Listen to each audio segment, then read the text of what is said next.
दर्शकों नमस्कार। इस समय में दी महान्यूज की टीम विधानसभा परिसर में और इस समय हमारे साथ में नागपुर शहर के विधायक विकास ठाकरे जी है। आइए उनसे जानना चाहेंगे।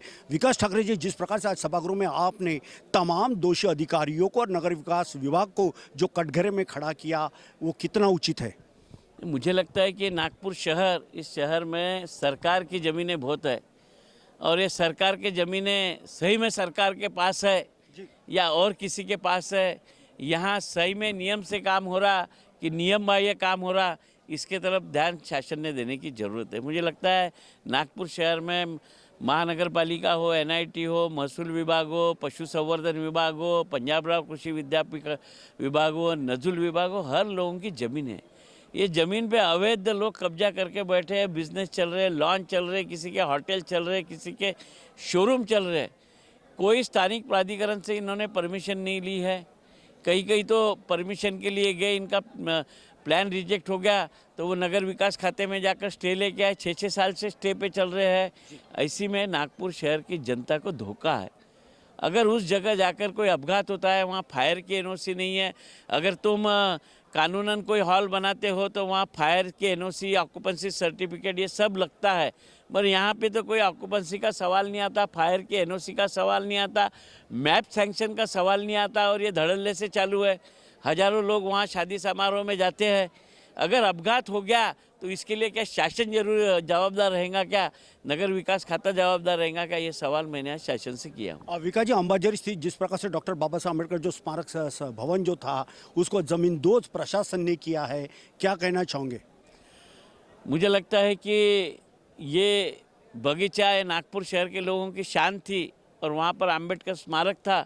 वो स्मारक को तोड़ने की ताकत जो कॉन्ट्रैक्टर ने की, उसके ऊपर गुना दाखिल होना चाहिए। यह मांग है। 20 एकड़ जगह पे अम्बेडकर स्मारक बनना चाहिए और अंबाझरी बगीचा ये नागपुर शहर की जनता के लिए घूमने के लिए खुला रहना चाहिए। क्योंकि आप देखते होंगे तेलंगेड़ी गार्डन में घूम नहीं सकते, बॉटनिकल गार्डन में घूम नहीं सकते, वीएनआईटी में घूम रहे थे, वहाँ का घूमना बंद हो गया। शहर की जनता में क्या रास्ते पर घूमकर अपघात को एक्सीडेंट कराना चाहिए क्या?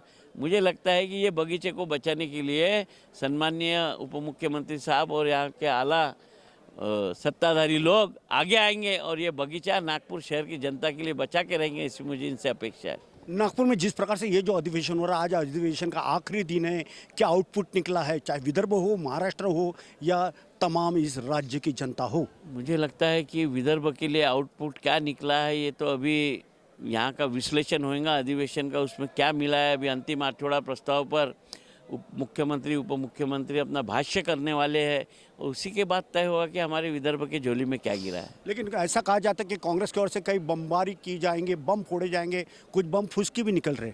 नहीं, कांग्रेस की तरफ से बम फोड़े गए, जो भी फूटे गए कांग्रेस की तरफ से ही फूटे गए, बाकी किसी ने बम फोड़े नहीं।